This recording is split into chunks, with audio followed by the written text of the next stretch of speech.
It's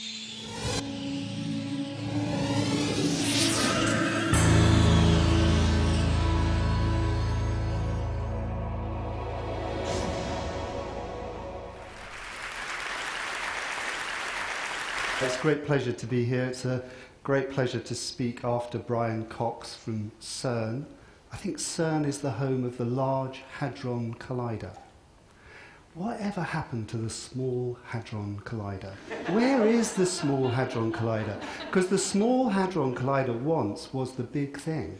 Now, the Small Hadron Collider is in a cupboard, overlooked and neglected.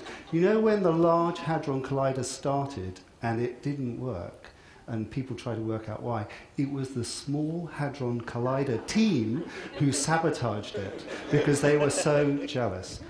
The whole Hadron Collider family needs unlocking.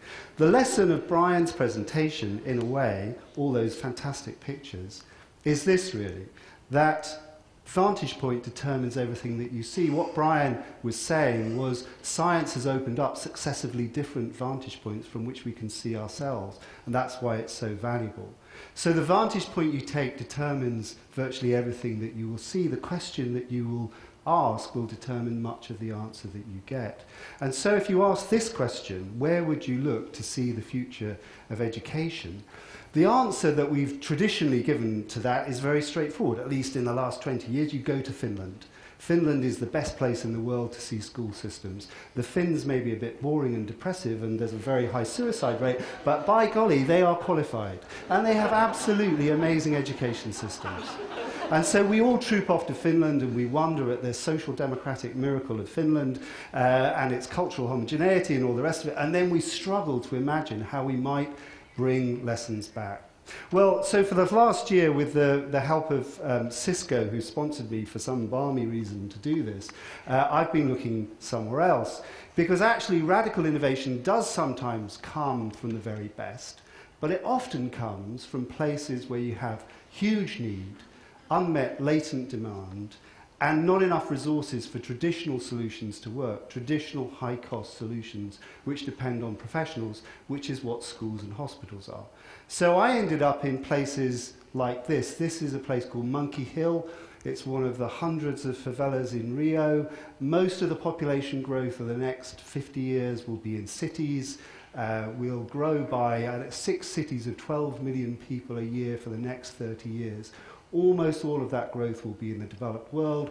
Almost all of that growth will be in places like Monkey Hill. This is where you'll find the fastest growing young populations of the world. So if you want recipes to work for virtually anything, health, education, government, politics, and education, you have to go to these places. And if you go to these places, you meet people like this. This is a guy called Wanderson. At the age of 14, in common with many 14-year-olds in the Brazilian education system, he dropped out of school. It was boring. And Wanderson instead went into what provided kind of opportunity and hope in the place that he lived, which was the drugs trade.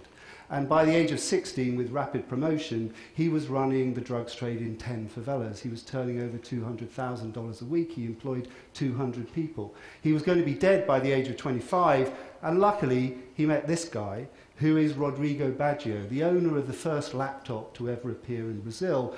1994, Rodrigo started something called CDI, which took computers donated by corporations, put them into community centers in favelas, and created places like this. What turned Wanderson around was technology for learning that made learning fun and accessible. Or you can go to places like this. This is Kibera, which is the largest slum in East Africa. Millions of people living here, stretched over many kilometers. And there I met these two, Azra on the left, Maureen on the right. They just finished their Kenyan Certificate of Secondary Education. That name should tell you that the Kenyan education system borrows almost everything from Britain circa 1950, but has managed to make it even worse. So there are schools in slums like this. There are places like this. That's where Maureen went to school. They're private schools. There are no state schools in slums. And the education they got was pitiful. It was in places like this. This is a school set up by some nuns in another slum called Mukuru. Half the children in this classroom have no parents because they've died through AIDS. The other half have one parent because the other parent has died through AIDS. So the challenges of education in this kind of place are not to learn the kings and queens of Kenya or Britain. They are to stay alive, to earn a living, to not become HIV positive. The one technology that spans rich and poor in places like this is not anything to do with industrial technology. It's not to do with electricity or water. It's the mobile phone. If you were to design from scratch virtually any service in Africa, you would start now with the mobile phone. Or you can go to places like this. This is a place called the Madangiri Settlement Colony, which is a very developed slum about 25 minutes outside New Delhi, where I met these characters who showed me around for the day. The remarkable thing about these girls, and the sign of the kind of social revolution sweeping through the developing world, is that these girls are not married. 10 years ago, they certainly would have been married. Now they're not married and they want to go on to study further, to have a career. They've been brought up by mothers who are illiterate, who have never ever done homework.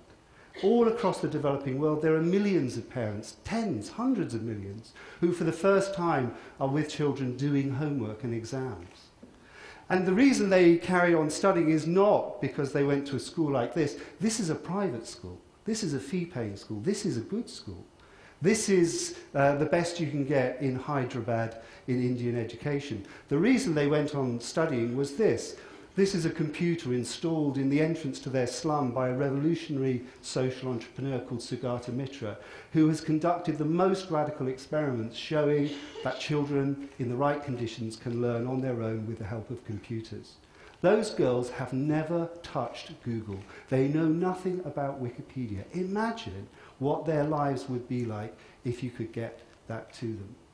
So if you look, as I did, through this tour, and by looking at about 100 case studies of different social entrepreneurs working in these very extreme conditions, look at the recipes that they come up with for learning. They look nothing like school. What do they look like? Well, education is a global religion, and education plus technology is a great source of hope. You can go to places like this. This is a school 3 hours outside Sao Paulo. Most of the children there have parents who are illiterate. Many of them don't have electricity at home, but they find it completely obvious to use computers, websites, make videos, so on and so forth.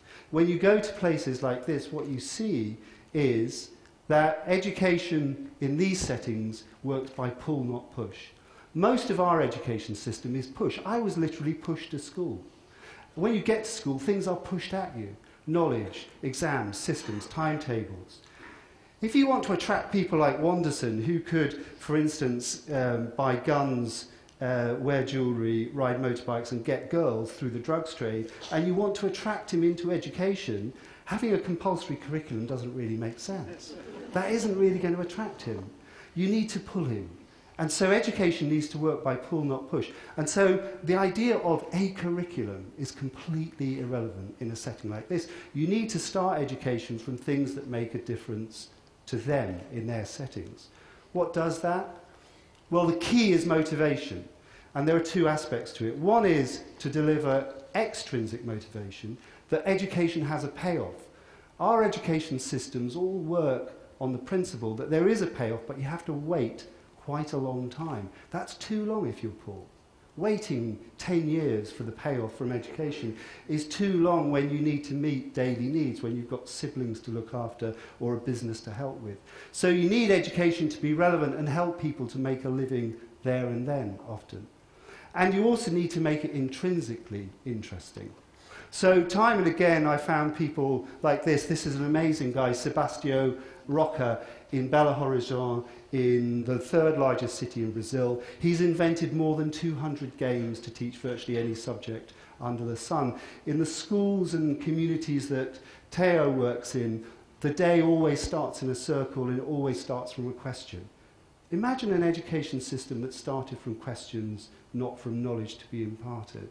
Or started from a game, not from a lesson. Or started from the premise that you have to engage people first before you can possibly teach them. Our education systems, you do all that stuff afterwards, if you're lucky, sport, drama, music. These things, they teach through. They attract people to learning because it's really a dance project or a circus project, or the best example of all, El Sistema in Venezuela, it's a music project. And so you attract people through that into learning, not adding that on after all the learning has been done and you've eaten your cognitive greens. So El Sistema in Venezuela uses a violin as a technology of learning. Teo Roca uses making soap as a technology of learning. And what you find when you go to these schemes is that they use people and places in incredibly creative ways. Masses of peer learning. How do you get learning to people when there are no teachers? When teachers won't come, when you can't afford them, and even if you do get teachers, what they teach isn't relevant to the communities that they serve. Well, you create your own teachers. You create peer-to-peer learning, or you create para-teachers, or you bring in specialist skills, but you find ways to get learning that's relevant to people through technology, people and places that are different. So this is a school in a bus on a building site in Pune, the fastest growing city in Asia. Pune has 5,000 building sites. It has 30,000 children on those building sites. That's one city. Imagine that urban explosion that's going to take place across the developing world and how many thousands of children will spend their school years on building sites. Well, this is a very simple scheme to get the learning to them through a bus.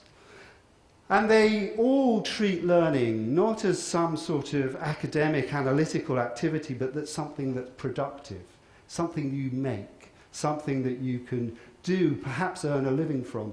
So I met this character, Stephen. He'd spent 3 years in Nairobi living on the streets because his parents had died of AIDS, and he was finally brought back into school, not by the offer of GCSEs, but by the offer of learning how to become a carpenter, a practical making skill. So the trendiest schools in the world, High Tech High and others, they espouse a philosophy of learning as productive activity. Here, there isn't really an option. Learning has to be productive in order for it to make sense. And finally, they have a different model of scale, and it's a Chinese restaurant model of how to scale. And I learnt it from this guy, who's an amazing character. He's probably the most remarkable social entrepreneur in education in the world. His name is Madhav Chavan, and he created something called Pratham. And Pratham runs preschool playgroups for now 21 million children in India. It's the largest NGO in education in the world, and it also supports working class kids going into Indian schools. He's a complete revolutionary. He's actually a trade union organizer by background, and that's how he learnt the skills to build his organization. When they got to a certain stage, Pratham got big enough to attract some pro bono support from McKinsey. McKinsey came along, looked at his model and said, you know what you should do with this, Madhav? You should turn it into McDonald's. And what you do when you go to any new site is you kind of roll out a franchise, and it's the same wherever you go. It's reliable, and people know exactly where they are, and there'll be no mistakes. And Madhav said, why do we have to do it that way? Why can't we do it more like the Chinese restaurants? There are Chinese restaurants everywhere, but there is no Chinese restaurant chain. And yet everyone knows what is a Chinese restaurant. They know what to expect. Even though it will be subtly different and the colours will be different and the name will be different, you know a Chinese restaurant when you see it. These people work with the Chinese restaurant model. Same principles, different applications in different settings, not the McDonald's model. The McDonald's model scales, the Chinese restaurant model spreads. So mass education started with social entrepreneurship in the 19th century, and that's desperately what we need again on a global scale. And what can we learn from all of that? Well, we can learn a lot because our education systems are failing desperately in many ways. They fail to reach the people they most need to serve. They often hit the target but miss the point. Improvement is increasingly difficult to organise. Our faith in these systems is incredibly fraught. And this is just a very simple way of understanding what kind of innovation, what kind of different design we need. There are two basic types of innovation. There's sustaining innovation, which will sustain an existing institution or organisation, and disruptive innovation that will break it apart or create some different way of doing it. There are formal settings, schools, colleges, hospitals in which innovation can take place, and informal settings, communities, families, social networks. Almost all our effort goes in this box, sustaining innovation in formal settings, getting a better version of the essentially Bismarckian school system that developed in the 19th century. And as I said, the trouble with this is that in the developing world, there just aren't teachers to make this model work. You'd need millions and millions of teachers in China, India, Nigeria, and the rest of the developing world to meet need.